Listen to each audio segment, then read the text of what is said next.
우리가 믿는 기독교 신앙에는 좀 특징이 있습니다. 우리가 믿는 이 기독교 신앙이라는 것은요, 다른 철학이라든지 윤리라든지 일반 사람들이 생각하는 거하고는 좀 다른 특징이 있습니다. 아주 이건 중요한 특징인데요, 이 다른 철학이라든지 다른 윤리라든지 이런 것은 이 인간의 참 본성과 많이 부합한 게 있습니다. 사람들이 생각하면서 무엇인가를 발견해낼 수 있는 것이 많습니다.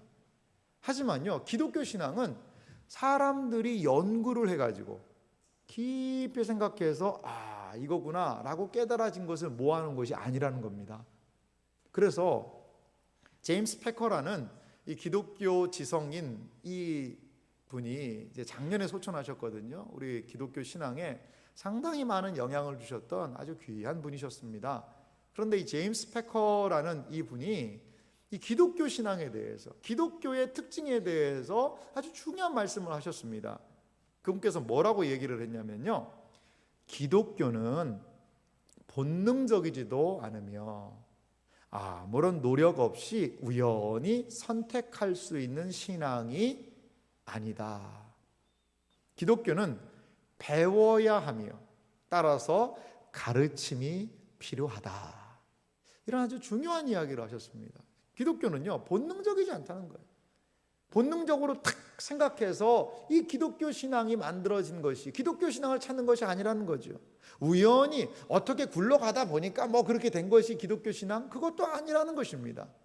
기독교 신앙은 본능적이지도 우연히 선택에 의한 그러한 신앙이 아니며, 그러면 기독교 신앙은 어떻다는 거죠? 기독교는 배워야 한다는 것입니다. 밖에서부터 내가 배워야 한다는 거죠. 배워야 하기 때문에 기독교 신앙에는 무엇이 필요합니까? 가르침이 필요하더라는 것이죠. 그냥 기독교 신앙은 도 닦듯이 가만히 앉아 있으면 알려지는 것이 아니라 배워야 하고 가르침이 필요한 것이 기독교 신앙의 가장 중요한 특징 중에 하나라는 것입니다. 예수님께서는 주기도문을 통하여 지금 기도를 알려주고 계십니다. 기도는 무엇입니까? 기도는요, 내 마음대로 내 뜻대로 구하는 것이 기도가 아니라는 것입니다. 예수님께서는 너희는 이렇게 기도하라 라고 말씀하시며 우리에게 기도의 방식, 기도의 내용, 기도의 의미를 알려주고 계시더라는 것이지요. 그렇기 때문에 기도는 배워야 합니다. 예수님께 배워야 합니다. 우리의 기독교 신앙은 하나님의 말씀을 배워야 바른 신앙 안에 거할 수 있게 되더라는 것입니다. 오늘 이제 하늘에 계신 우리 아버지여라는 기도의 대상이신, 우리의 기도의 대상이 누구인지를 예수님이 알려주셨다면 이제 기도의 본론으로 들어갑니다. 이 기도의 본론은요, 6가지의 간구의 내용들이 있는 것을 우리는 살펴볼 수가 있습니다. 첫 번째가 오늘 하나님의 이름에 대한 이야기입니다. 그런데 우리 한글 본문에는 그냥 이름이 거룩히 여김을 받으시오며 이렇게 번역이 됐는데, 원문에 충실하게 번역하면 거기에 당신의 라는 그런 부분이 있어요. 당신의 이름이 거룩히 여김을 받으시오며, 또 두 번째 당신은 어떤 거냐면 그냥 나라가 아니라 당신의 나라가 임하시오며, 또한 세 번째는 당신의 뜻이 이루어지기를. 그래서 앞에 세 가지는 당신의라는 그러한 수식어가 붙어 있습니다. 하나님을 위한 기도라는 거죠. 그리고 주기도문의 또 마지막 세 가지는요, 우리의 기도입니다. 거기에는 우리라는 단어가 있어서요, 우리의 일용할 양식을 주시고 우리에게 죄를 사하여 준 것 같이 우리 죄를 사하여 주시고 우리를 시험에 들지 말게 해주시고, 당신의 하나님에 대한 간구가 셋이었다면 우리에 대한 간구가 또한 셋으로 주기도문의 가장 중요한 본론을 차지하고 있다는 것입니다. 우리는 오늘 이 시간에 예수님께서 주기도문을 알려주시고 이렇게 기도하라 라는 가장 첫 번째 내용인 이름이 거룩히 여김을 받으시오며 라는 이 부분을 살펴보기 원합니다. 이것은 과연 무엇에 대한 간구일까요? 이름이 거룩히 여긴다는 것은 과연 어떤 기도일까요? 우리가 먼저 생각할 것은요, 이것은요, 이름을 기억하는 기도라는 겁니다. 예수님께서 알려주신 이것은요, 이름을 기억하는 기도입니다. 호랑이는 죽어서 뭘 남기죠? 가죽을 남기고, 사람은 죽어서 이름을 남긴다라는 옛 말이 있습니다. 이름 안에는 그 사람의 이 존재 자체가 있는 것이지요. 우리가 아버지의 이름을 함부로 부르지 않습니다. 네 아버지 이름이 뭐냐라고 물어보면, 제 부친의 이름은 홍길동이라고 그러면 길자 동자를 쓰십니다. 이렇게 해서 아버지 이름 막 붙여서 함부로 부르지 않습니다. 저는 어릴 때 어른들이 그렇게 하는 게 제일 무섭더라고요. 네 아버지 이름 뭐야? 막 이렇게 하면서 저를 나무라실 때, 저를 혼내면 되는데 아버지 이름을 막 물어보더라고요. 그러면 어린 마음에 얼마나 두려웠는지요. 아버지의 이름 안에는 아버지에 대한 무엇이 있을까요?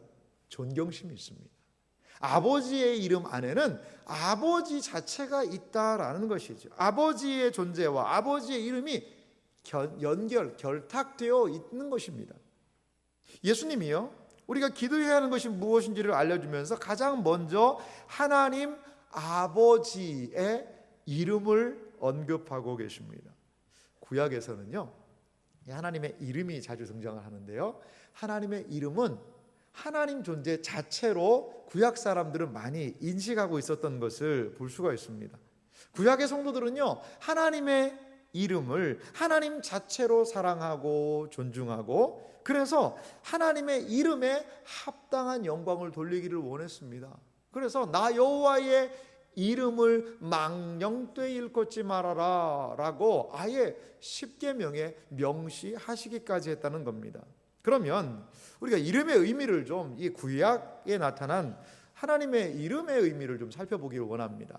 이제 구약 성경에 보면은요, 우리가 잘 아는 하나님을 여호와라고도 이야기를 하고요, 아도나이 이런 이야기도 하고요, 하나님의 그 존재 자체를 하나님이 알리신 그러한 이름들이 분명히 있습니다.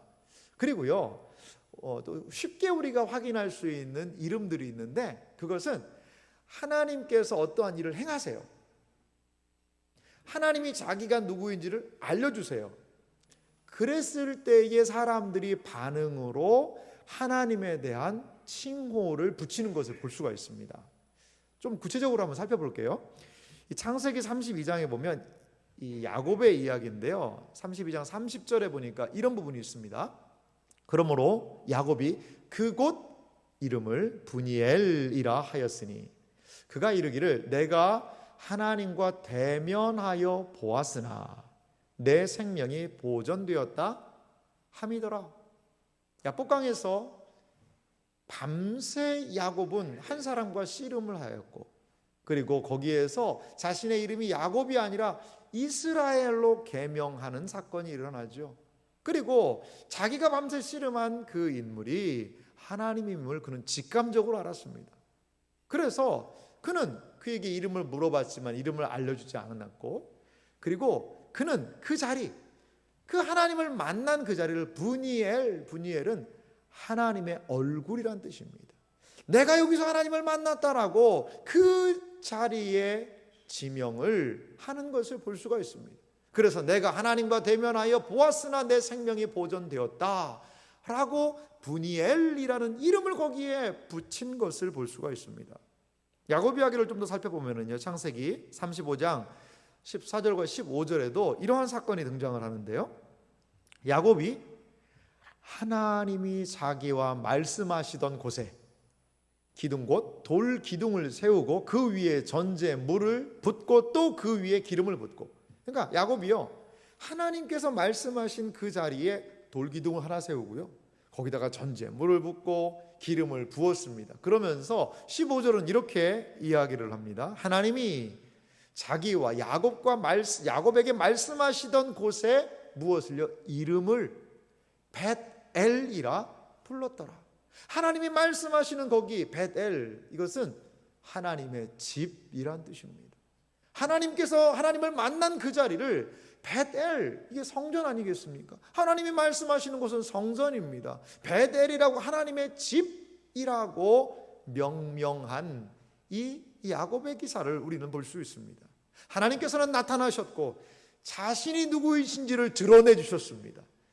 그 드러난 하나님을 만난 사람들은 거기에 하나님의 이름을 붙여서 그 이름을 기억하고 베델의 하나님, 브니엘의 하나님을 부여잡고 기도했던 것을 우리는 볼 수가 있습니다.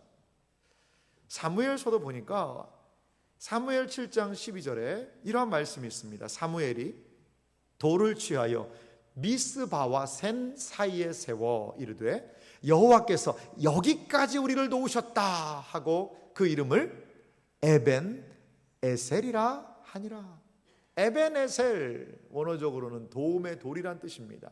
그런데 그 도움의 돌의 의미는 왜 생겼습니까? 이스라엘 백성들이 블레셋과의 싸움에서 승리했습니다. 그래서 하나님께서 여기까지 우리를 도우셨구나를 기억하며 그 하나님의 이름을 잊지 않기 위하여, 그 하나님의 모습을 잊지 않기 위하여 센과 미스바 사이에 에벤에셀이라는 돌을 세워서 그 하나님의 도우심을, 그 하나님의 나타나심을 이들은 기억하기 원했다라는 것입니다. 이렇게 구약 성경을 보면은요, 하나님의 이름은 하나님의 특별하신 나타나심과 관계가 있습니다. 하나님의 이름은 그분 자체를 나타냅니다. 하나님의 이름을 통해 그분의 이름을 이 땅에 나타나심을 통해 분명하게 알려지시고 나타난 분이심을 기억할 수 있습니다. 하나님의 이름은 그 하나님 자체라고 우리는 생각할 수 있습니다. 이 이름의 의미를 잘 알았던 사람이 있습니다. 그것이 바로 다윗이었습니다.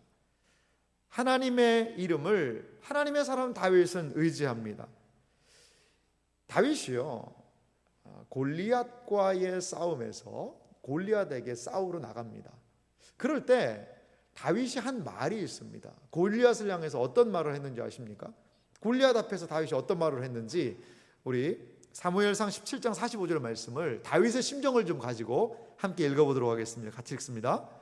다윗이 블레셋 사람에게 이르되 너는 칼과 창과 단창으로 내게 나아오니야. 나는 만군의 여호와의 이름 곧 내가 모독하는 이스라엘 군대의 하나님의 이름으로 내게 나아가노라. 아멘.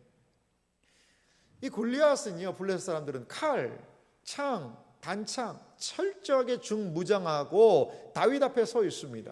그런데 다윗은 그 골리앗 앞에 나아가면서 무엇을 이야기하냐면 나는 만군의 여호와의 이름, 이스라엘 군대의 하나님의 이름으로 내게 나아간다라고 이야기를 합니다. 아니, 그냥 나는 하나님을 믿는 믿음으로 나간다, 하나님이 나와 함께 하심을 믿고 나가겠다 라고도 이야기할 수 있는 것 아닙니까? 굳이 거기에 왜 이름이라는 것을 이렇게 다윗은 이야기하는 것일까요? 아마도 이러한 의미가 있는 것 같아요. 하나님은요, 하늘에 계시죠. 하지만 하나님의 이름은 어디에 있습니까? 이 땅에 있습니다. 하나님은 이름을 이 땅에 두셨습니다. 그리고 이 땅에서 그분 자신과 이름을 통일시하는 겁니다. 따라서 이 세상 사람들은 하나님에 대한 그 이름의 태도, 이 세상 사람들의 하나님의 이름에 대한 그 태도는 하나님에 대한 태도와 동일하다는 것입니다. 골리앗은요, 하나님의 이름을 모욕했다라고 이야기합니다. 하나님의 이름을 모독했습니다. 하나님의 이름을 업신여겼습니다. 하나님의 이름을 모독하고 저주하는 이 골리앗 앞에 다윗은 이 하나님의 이름이 영광을 받으시고 땅에 떨어진 하나님의 이름이 높임을 받으시기 원한다는 그 마음을 가지고 지금 골리앗 앞에 섰다는 것입니다. 하나님의 이름이 나타나는 곳에는 하나님의 역사들이 일어났습니다. 베델의 하나님, 분이엘의 하나님, 여호와 니시 승리의 하나님, 에베네셀의 하나님을 다윗은 의지하며 하나님의 이름이 나타나는 곳에는 하나님의 역사가 나타날 것을 의지하며 지금 골리앗 앞에 서 있는 것입니다. 그렇습니다. 이것이 바로 하나님의 이름을 의지하는 이름 신앙입니다. 사랑하는 성도 여러분, 우리가 서 있는 그 모든 자리에 하나님의 이름을 기억하시기 바랍니다. 하나님의 이름을 기억하고 하나님을 부르짖고 나아가는 그 자리에 하나님의 놀라운 역사들이 경험될 줄 믿습니다. 여호와의 이름을 의지하여, 하나님의 이름을 의지하여 골리앗 앞에 섰던 다윗과도 같이 하나님의 이름을 의지하며 모든 문제와 상황 앞에 서시는 여러분들이 되시기를 주님의 이름으로 소망합니다. 이렇게 하나님의 이름, 당신의 이름이라는 것은 하나님의 존재 자체를 의미하고 있다는 것이지요. 그렇다면 우리는 이제 이 이름을 거룩하게 하는 기도가 무엇인지를 다음에 생각해 봐야 될 것 같아요. 이름에 대해서 생각을 할 때 이제 이 하나님의 이름이 하나님 자체라고 그러면 그 이름이 거룩하게 된다는 것은 무슨 뜻일까? 그것에 대하여 함께 살펴보기 원합니다. 이름이 거룩히 여김을 받으시오며 라는 것은 의미로는 그냥 쉬워 보입니다. 하지만 그것이 무슨 뜻이지? 한 번 더 곱씹어 생각을 하면 쉽게 이해가 되지 않는 그러한 부분이기도 합니다.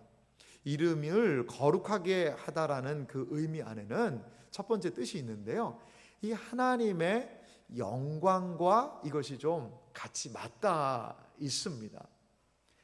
하나님을 거룩하게 여기는 것은요, 이 하나님을 모든 피조물과 구별한다는 뜻이 있습니다. 다시 말씀드릴게요.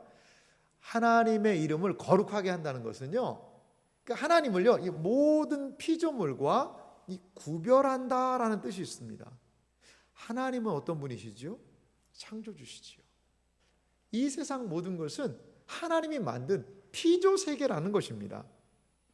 그래서 먼저 우리가 기억할 것은 하나님이 누구이신가? 하나님께서는 피조 세계와 구별하시는 분이시다는 것을 기억할 필요가 있습니다.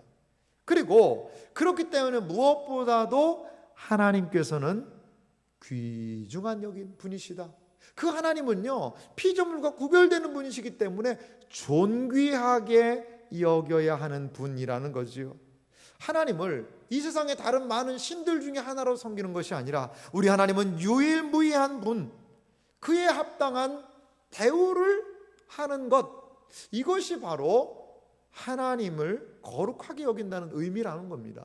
그래서 우리 존 칼빈 선생님이 이 부분을요, 좀 명확하게 하신 부분이 있습니다. 그래서 제가 좀 찾아봤는데요, 이 존 칼빈 선생님이 이렇게 이야기를 하세요.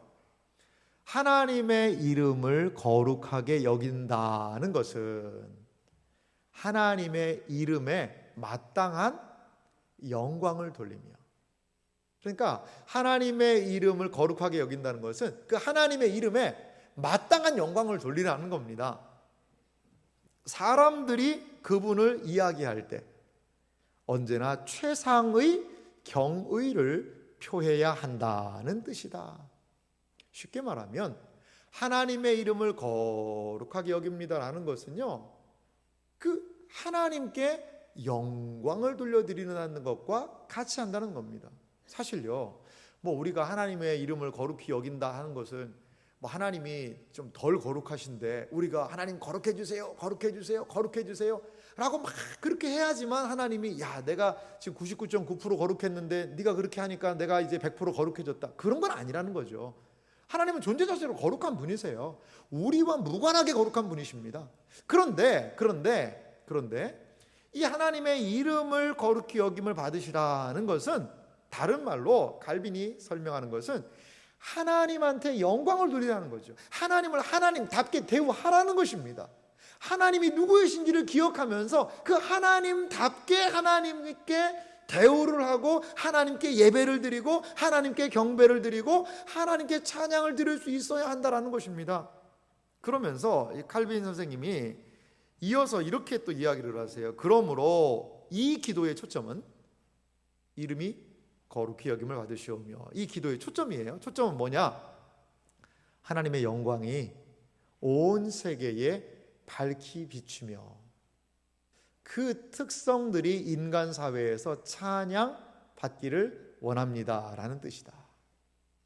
이름이 거룩히 여김을 받으시오며, 이것은요 기도이자 찬양이기도 합니다. 이름이 거룩히 여김을 받으시오, 칼빈에 의해서 보면요 세계에 밝게 하나님의 영광이 빛나는 거라는 거죠. 그래서 인간 사회에서 하나님이 찬양을 받으시라는 겁니다. 하나님을 모르는 심령, 하나님이 누구인지도 모르고 살던 사람들이 하나님을 알게 되고 그 하나님의 위대하심을 찬양하게 되고 감사하게 되고 기뻐하게 되고 하나님을 즐거워하게 되는 일들이 이 세상에 더욱더 많아져야 한다는 것입니다. 그래서요 이러한 결론을 내릴 수 있을 것 같아요.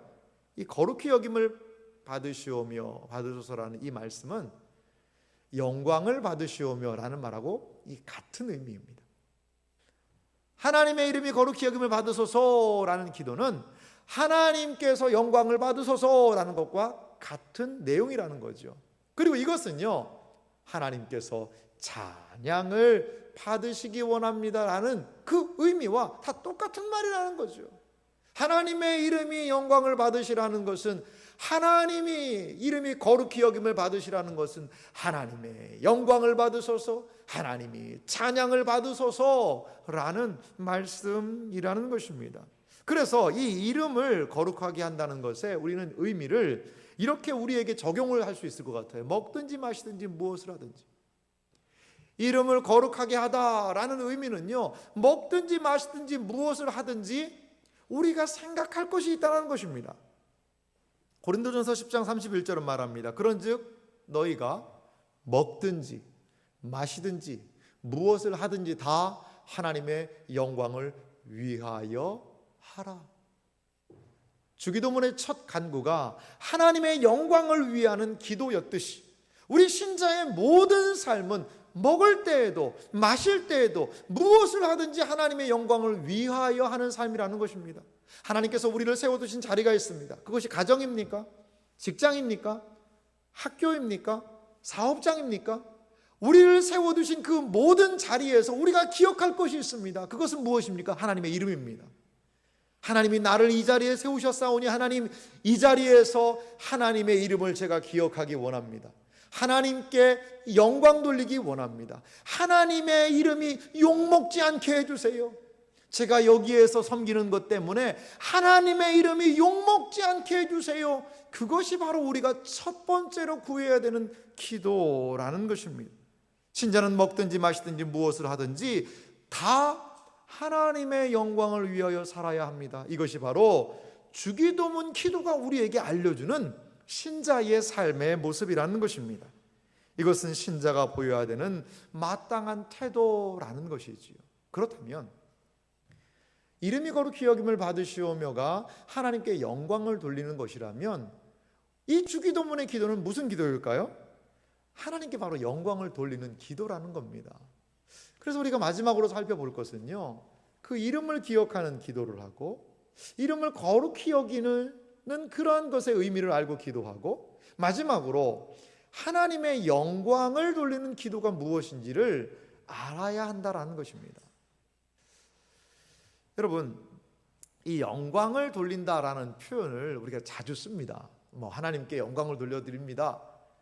연말이 되면 이제 영화제나 이런 시상식을 할 때 크리스찬 배우들이 앞에서 소감을 이야기할 때 먼저 하나님께 영광을 돌려드립니다. 이러한 이야기를 합니다. 우리는 흔히 하나님께 영광을 돌리기 원한다라는 표현도 많이 합니다. 그런데 그게 무슨 뜻일까요?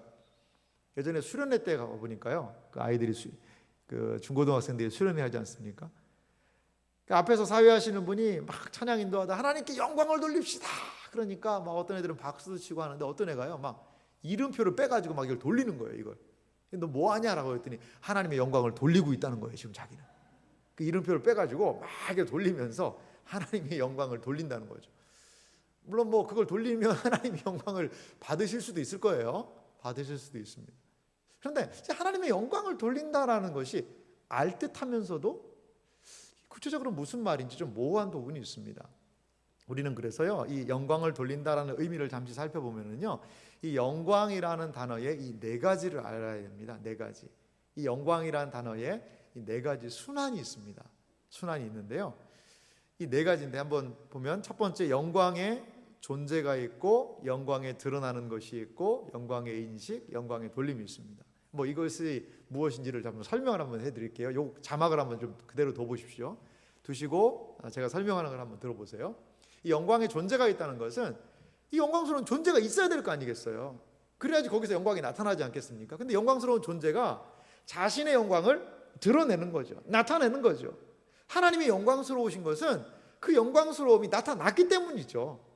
이 세계와 열방 가운데 하나님의 영광스러움이 창조를 통하여 나타납니다. 예수 그리스도는 하나님의 영광이에요. 가장 면류관이에요. 예수님을 통하여 하나님이 누구이신지를 나타내고 구원을 드러내고 나타내시고, 이 성경을 통하여서 하나님의 영광스러움을 계속 나타내는, 드러나는 사역을 하십니다. 그러면 나타난 걸 어떻게 해야 되겠어요? 알아야죠. 알아야 무엇을 하죠? 반응을 합니다. 그게 영광 돌리는 거예요. 마지막 네 단계는요, 돌리는 거예요. 그게 반응하는 겁니다. 자막을 좀 그냥 두시고요, 제가 한 예를 한번 들어보겠습니다. 영국에서 지금 프리미어리그에 우리 손흥민 선수가 얼마나 축구를 잘합니까? 너무나 축구를 잘하잖아요. 만약에요, 우리 손흥민 선수가 오늘 이 자리에 서서 제 옆에 서 있다고 생각을 해보세요. 물론 저보다 키도 크고 잘생겨가지고 여러분들의 시선이 손흥민 선수로 많이 갈 거예요. 그런데 뭐 이렇게 돌아다니면 뭐 좀 잘생긴 청년 하나가 있네, 그 정도 아니겠어요? 근데 손흥민 선수의 진가는 어디에서 발휘가 되나요? 축구장에서. 그라운드로 손흥민 선수가 운동복 입고 축구화를 신고 딱 나가면 그 드리블을 해가지고 막 슛을 넣는 거예요. 그 어려운 각도가 안 나오는데 거기에서 골을 성공시키는 거예요. 그러면 막 사람들이 열광을 하지 않습니까? 그런데 손흥민 선수의 축구 경기를 보는 어떤 사람이 축구를 처음 본 거예요. 전혀 축구를 몰라요, 이 사람은. 그런데 친구가 막 가자고 해서 왔습니다.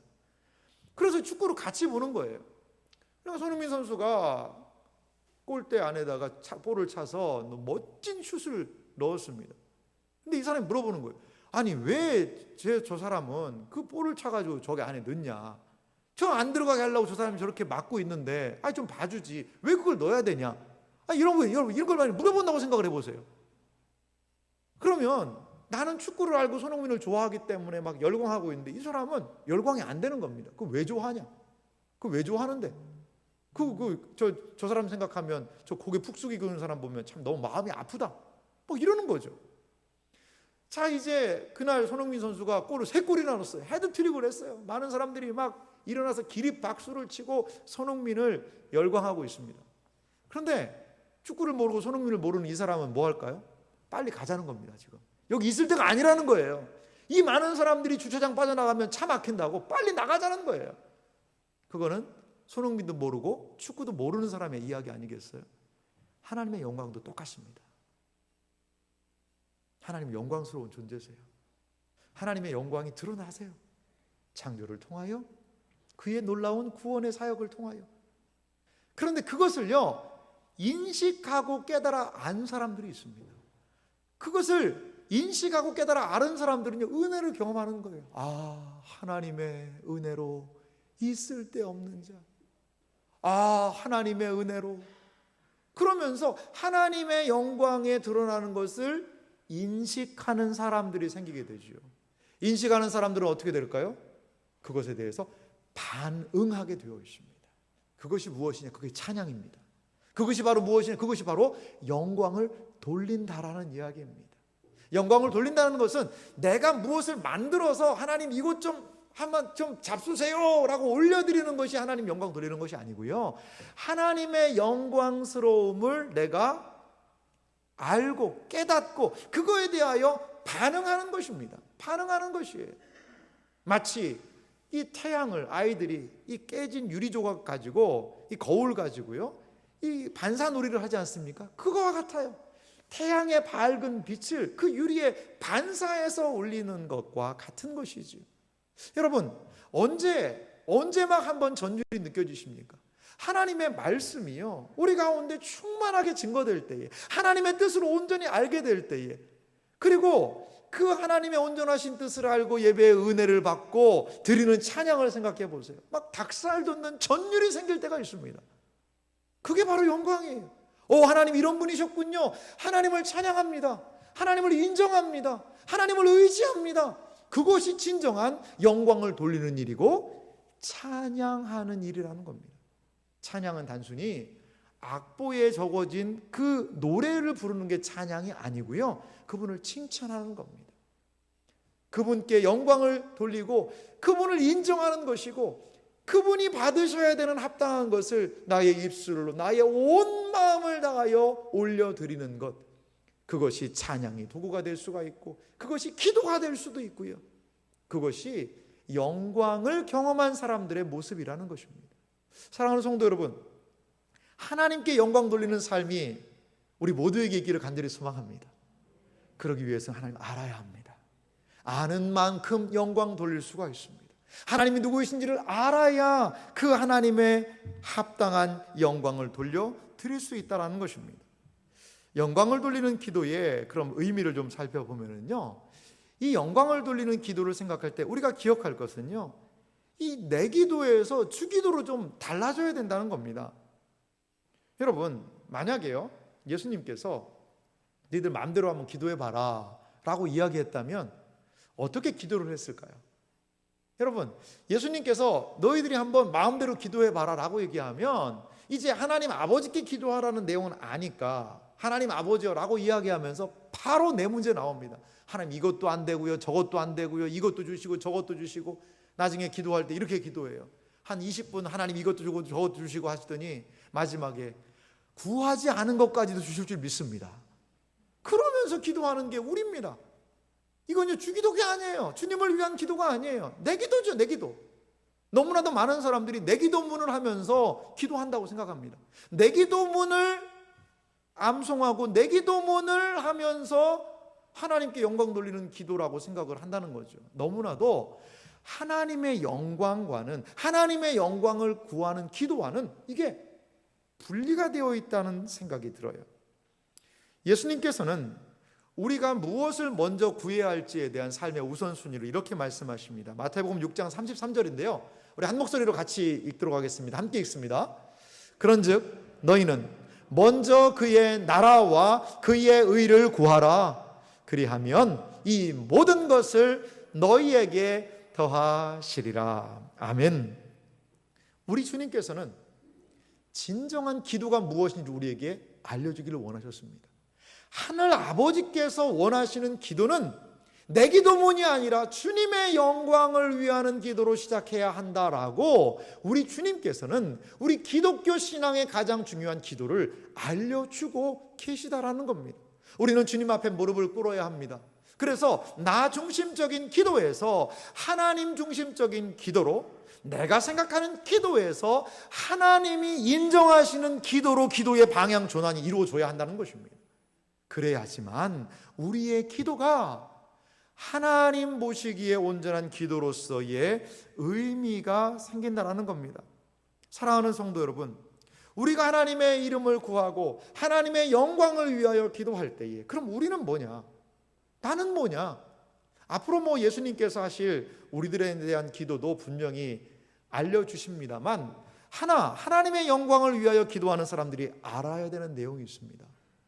우리가 추구하는 이름, 하나님의 이름이 거룩히 여김을 받으시기를 원한다는 그 기도에, 그 하나님의 이름에 우리의 이름이 있다는 겁니다. 우리의 이름이 거기에 있습니다. 하나님께서 영광을 받으시고 하나님께서 높임을 받으시는 그 자리에 우리의 이름이 함께 존재하고 있으며, 하나님께서 영광을 받으시고 높임을 받으시는 그 자리에 우리 또한 동참하게 된다는 것을 믿으시기 바랍니다.